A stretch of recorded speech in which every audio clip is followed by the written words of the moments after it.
संतोषी माता की जय हो। प्रिय भक्तजनों, कैसे हैं आप सभी। मैं नीलम आप सभी का एक बार फिर से स्वागत करती हूँ आप सबकी अपने चैनल प्रभु भक्ति संगीत में। संतोषी माँ की कथा सुने, भाव से करें विचार, जिनकी कृपा से होता है जीवन सुखमय संसार। संतोषी माँ की आराधना से मिलता शुभ परिणाम, सुनिए कथा उनकी जो करे जीवन का कल्याण। आज की वीडियो में हम संतोषी माँ की व्रत कथा का श्रवण करेंगे। एक बार एक बुढ़िया रहती थी जिनके 7 बेटे थे। 6 बेटे कमाने वाले थे लेकिन एक बेटा निकम्मा था। तो बुढ़िया माँ 6 पुत्रों का झूठा हमेशा 7वें पुत्र को देती थी। 7वां पुत्र एक दिन अपनी पत्नी से बोला, देखो मेरी माता मुझसे कितना प्रेम करती है। वो बोली, क्यों नहीं, सबका झूठा बचा हुआ तो तुमको खिलाती है। तो वो बोला, जब तक मैं आंखों से ना देखूं मान नहीं सकता। पत्नी ने हंसकर कहा, देख लोगे तब तो मानोगे ना। फिर कुछ दिनों के बाद एक दिन बड़ा त्योहार आया। घर में 7 तरह के भोजन बने और चूरमा के लड्डू बने। वो पत्नी को बात जांचने के लिए सर दर्द का बहाना बनाकर पतला कपड़ा ओढ़कर रसोई में जाकर बैठ गया और कपड़े में से सब देखता रहा। 6 भाई आए। देखा माँ ने उसके लिए सुंदर सुंदर आसन बिछाए, 7 तरह की रसोई परोसी और आग्रह करके उन्हें भोजन कराती रही। वह चुपचाप देखता रहा। 6 भाई भोजन करके उठ गए। तब माँ ने उनकी भाइयों में से लड्डुओं के टुकड़ों को उठाया और एक लड्डू बनाया। जूठन साफ करके माँ ने उसे पुकारा, उठ बेटा उठ, तेरे भाइयों ने भोजन कर लिया, तू भी उठकर भोजन कर ले। तब उसने कहा, माँ मुझे भोजन नहीं करना, मैं परदेश जा रहा हूँ। माता ने कहा, कल जाना हो तो आज ही चला जा। वो बोला, हाँ हाँ आज ही जा रहा हूँ। ऐसा कहकर वह घर से निकल गया। चलते समय उसे पत्नी की याद आई। वो गौशाला में कंडे थाप रही थी। तब वह वहाँ जाकर बोला, सुनो मेरे पास तो कुछ नहीं है, ये अंगूठी है, ये ले लो और अपनी कोई निशानी मुझे भी दे दो। पत्नी बोली, मेरे पास क्या है, ये गोबर भरा हाथ है। ऐसा कहकर उसकी पत्नी ने पीठ पर गोबर के हाथ की थाप मार दी। तब वह चल पड़ा। चलते चलते दूर देश में पहुंच गया। वहाँ एक साहूकार की दुकान थी। वहाँ जाकर सेठ बोला, सेठ जी मुझे नौकरी दे दो। साहूकार को नौकर की सख्त जरूरत थी। साहूकार ने कहा, काम देखकर तनख्वाह मिलेगी। उसने कहा, जी सेठ जी आप जैसा ठीक समझे। अब उसे साहूकार के यहाँ नौकरी मिल गई। वह वहाँ दिन रात मेहनत से काम करने लगा। कुछ दिन में दुकान का लेन देन, हिसाब किताब, ग्राहकों का माल बेचना, सारा काम उसने साहूकार के यहाँ सीख लिया।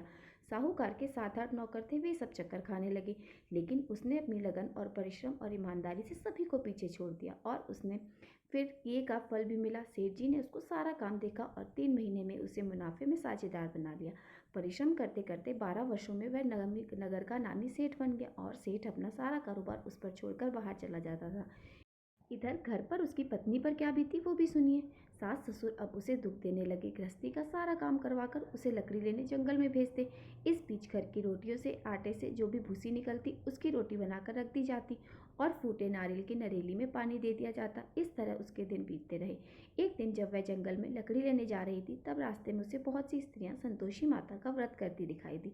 वह वहां खड़ी होकर पूछने लगी, बहनों यह तुम किस देवी या देवता का व्रत कर रही हो और इसके करने से क्या फल मिलता है, इस व्रत के करने की क्या विधि है। यदि तुम मुझे इस व्रत का विधान मुझे समझाकर कहोगी तो मैं तुम्हारा बड़ा एहसान मानूंगी। उनमें से एक स्त्री बोली, सुनो ये संतोषी माता का व्रत है, इसे करने से निर्धनता और दरिद्रता का नाश होता है, लक्ष्मी आती है, मन की चिंताएं दूर होती हैं, मन को प्रसन्नता और शांति मिलती है, निपुण को पुत्र मिलता है, पति बाहर गया हो तो शीघ्र लौट आता है, कुंवारी कन्या को मनपसंद वर मिलता है, चलता हुआ मुकदमा खत्म हो जाता है, घर कलह की स्थिति हो तो वहाँ पर शांति होती है, घर में धन जमा हो, धन जायदाद का लाभ होता है और जो भी कुछ मन में हो वो सब कामनाएं संतोषी माता की कृपा से पूरी हो जाती हैं।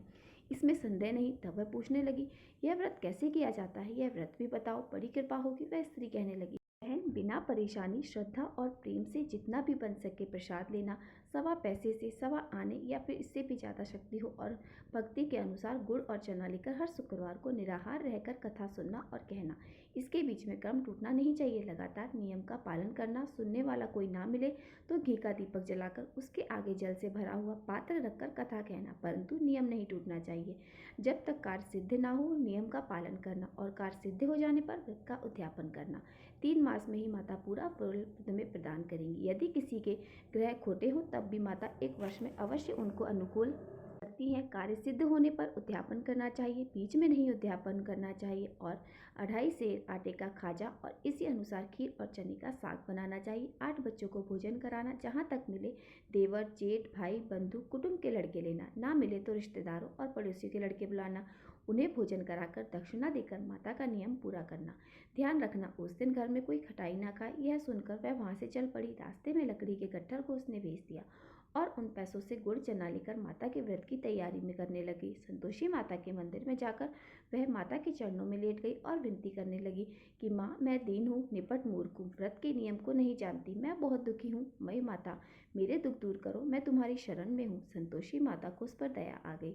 एक शुक्रवार बीता कि दूसरे शुक्रवार के उसके पति का पत्र आया और तीसरे शुक्रवार को उसका भेजा हुआ पैसा भी आ पहुंचा। अब तो यह देखकर जेठानी मुंह सिकोड़ने लगी। इतने दिनों बाद पैसा आया, इसमें क्या बड़ाई है। लड़का ताने देने लगा। काकी के पास तो पत्र आने लगे, रुपए आने लगे, अब तो काकी की खूब खातिर बढ़ेगी। अब तो काकी बुलाने से भी नहीं बोलेगी। बेचारी सरलता से, भैया पत्र आया, रुपए आए तो हम सबके लिए ही तो अच्छा है, ऐसा कहकर आंख में आंसू भरकर संतोषी माता के मंदिर में जाकर मातेश्वरी के चरणों में गिरकर रोने लगी। कहने लगी, माँ, मैंने तुमसे पैसा तो नहीं मांगा, मुझे पैसे से क्या, मुझे तो अपने सुहाग से काम है।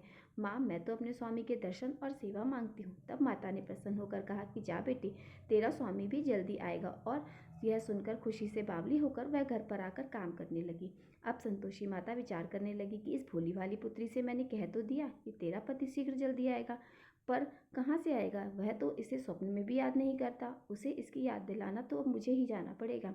संतोषी माता ने उस बुढ़िया के बेटे को स्वप्न में समझाया, पुत्र, तेरी पत्नी कष्ट उठा रही है। तब वह बोला, माँ, यह तो मुझे भी पता है, लेकिन क्या करूँ, कैसे जाऊँ, परदेश की बात है, लेन देन का सारा हिसाब किताब है और कोई जाने का रास्ता भी नहीं नजर आता। आप ही कोई राय दिखाइए कि मैं वहाँ कैसे जाऊँ। तब संतोषी माता कहने लगी, सवेरे नहा धोकर संतोषी माता का नाम लेना, घी का दीपक जलाकर दंडवत करना और दुकान पर जाकर बैठ जाना। देखते देखते तेरा लेन देन सारा चुक जाएगा और जमा माल भी बिक जाएगा। सांझ होते होते धन का ढेर लग जाएगा। अब तो अगले ही दिन सुबह जल्दी उठा, उसने अपने मित्रों परिचितों से स्वप्न में माता द्वारा कही गई बात कह सुनाई। सब उसकी बात सुनकर उसका खिल्ली उड़ाने लगे। कहने लगे, कभी सपने की बात भी सच्ची होती है क्या। लेकिन उसने एक बूढ़ा व्यक्ति बहुत समझदार था, वह बोला, देखो भाई, मेरी बात मानो, इस तरह सच या झूठ कहने के बदले देवता ने जैसा कहा है वैसा ही करना तेरा फर्ज बनता है। अब बूढ़े व्यक्ति की बात मानकर नहा धोकर उसने संतोषी माता को प्रणाम किया, घी का दीपक जलाया, दुकान पे जाकर बैठा और जैसा संतोषी माँ ने कहा वैसा ही हुआ। शाम तक धन का ढेर लग गया। वह हैरान हो गया। मन ही मन में संतोषी माता का नाम लेकर प्रसन्न होकर घर जाने के लिए गहने कपड़े सामान खरीदने लगा। सब काम से निपट कर अपने घर को रवाना हुआ। उधर उसकी पत्नी जंगल में लकड़ी लेने गई थी। लौटते समय थक जाने के कारण संतोषी माता के मंदिर पर विश्राम करने बैठ गई। यह तो उसका रोज रुकने का स्थान था। तब धूल उड़ती देखकर उसने संतोषी माता से पूछा, हे माते, ये धूल कैसी उड़ रही है। संतोषी माता ने कहा, पुत्री, यह देख, तेरा पति आ रहा है। अब तू ऐसा कर, लकड़ियों के 3 बोझ बनाना, एक नदी के किनारे रख देना, दूसरा मेरे मंदिर पर और तीसरा अपने सर पर रखना। और तेरे पति को लकड़ी का गट्ठर देखकर मोह पैदा होगा। यह वहाँ पर रुकेगा, नाश्ता पानी करके माँ से मिलने जाएगा, तो लकड़ी का गट्ठर उठाकर जाना और बीच चौक में गट्ठर डालकर 3 आवाज़ें जोर से लगाना, लो सासू जी, लकड़ियों का गट्ठर लो, भूसी की रोटी दो, नारियल के खोपरे में पानी दो, और आज कौन सा मेहमान आया है। संतोषी माता की बात सुनकर वह बहुत अच्छा माँ कहकर प्रसन्न मन से लकड़ियों के 3 गट्ठर बनाकर लाई। एक नदी के तट पर, दूसरा माता के मंदिर पर रखा। इतने में ही मुसाफिर वहाँ आ पहुँचा। सूखी लकड़ी देखकर उसको इच्छा हुई कि अब यहीं विश्राम कर ले और भोजन बनाकर खा पीकर फिर गांव को चले। इस प्रकार भोजन करके विश्राम कर वह अपने गांव में आ गया। उसी समय बहू सर पर लकड़ी का गट्ठर लेकर आई। उसने गट्ठर को आंगन में डाला और जोर से 3 आवाजें लगाई, लो सासू जी, लकड़ी का गट्ठर लो, भूसी की रोटी दो, नारियल के खोपरे में पानी दो, आज कौन मेहमान आया है। यह सुनकर सास ने अपने दिए हुए कष्टों को भूलने के लिए कहा, बहू, तू ऐसा क्यों कह रही है, तेरा पति ही तो आया है। आप बैठ, मीठा भात खा, कपड़े गहने पहन। पत्नी की आवाज़ सुनकर उसका पति बाहर आया। फिर उसके हाथ में पहनी अंगूठी देखकर और उसकी दशा देखकर व्याकुल हो गया। उसने माँ से पूछा, माँ, यह कौन है। माँ बोली, बेटी, ये तेरी पत्नी ही तो है। आज 12 वर्ष हो गए, जब से तू गया है तब से सारे गांव में जानवर की तरह भटकती फिरती है, कामकाज कुछ करती नहीं, 4 समय आकर खा जाती है। अब मुझे देखकर भूसी की रोटी और नारियल के खोपरे में पानी मांगती है।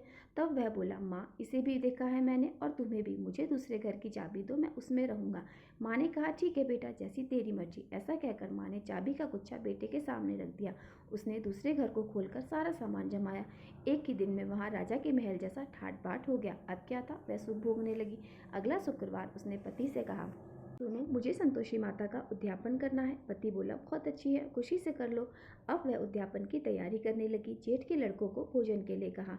उन्होंने मंजूर किया, परंतु पीछे से जेठानी ने अपने बच्चों को सिखलाया, देखो रे, भोजन के समय सब लोग खटाई मांगना, जिससे उसका उद्यापन पूरा ना हो। अब लड़के भोजन करने आए।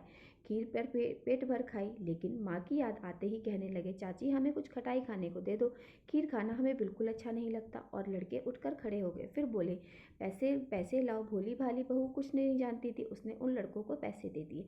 लड़कों ने बाजार जाकर उन पैसों से इमली खरीदी और खाई। यह सब देखकर अब बहू पर संतोषी माता का कोप हुआ। राजा के दूत उसके पति को पकड़ के ले गए। जेठानी कहने लगी, अब सब पता चल जाएगा। जब जेल की रोटी खाएगी। बहू से यह वचन सहन नहीं हुए। वह संतोषी माता के मंदिर में गई और कहने लगी, माता यह आपने क्या किया? हंसाकर मुझे आपने रुला दिया। संतोषी माता बोली, पुत्री तूने मेरा व्रत भंग किया है, इतनी जल्दी सारी बातें भुला दी। वह बोली, माँ मैं कुछ नहीं भूली हूँ, ना ही मैंने कोई अपराध किया है, मुझे तो लड़कों ने भूल में डाल दिया, मुझे क्षमा करो। माँ तब बोली, ऐसी भूल भी कहीं होती है? वह बोली, अब कोई भूल नहीं होगी। अब बताओ मेरे पति कैसे वापस आएंगे?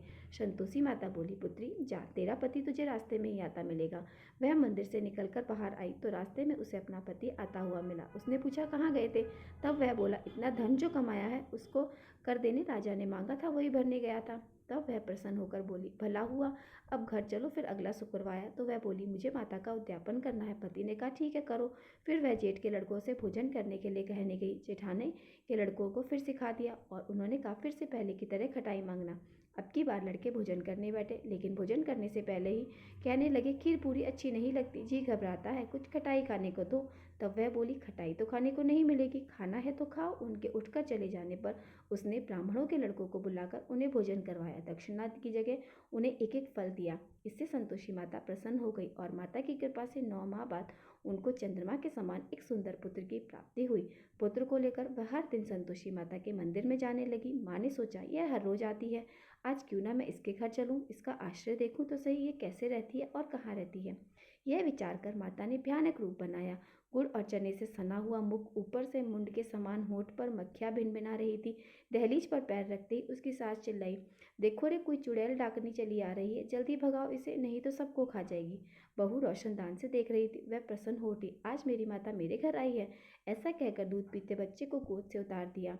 यह सब देखकर सास क्रोध से बोली, अरे देखो तो जरा, इतनी कितनी उतावली हुई जा रही है, जो बच्चे को ही पटक दिया। इतने में ही माँ के प्रताप से जहाँ देखो वहाँ लड़के ही लड़के नजर आने लगे। वह बोली, माँ जी, मैं जिनका व्रत करती हूँ यह वही संतोषी माता है। ऐसा कहकर उसने झट से घर के सारे किवाड़ खोल दिए। सबने फिर तो माता के चरण पकड़ लिए और विनती करके कहने लगे, हे माता, हम मूर्ख हैं, अज्ञानी हैं, आपके व्रत की विधि हम नहीं जानते, आपका व्रत भंग कर हमने बड़ा अपराध किया है। हे माते, आप हमारे सभी अपराधों को क्षमा करें। इस तरह बार बार कहने पर संतोषी माता प्रसन्न हो गई।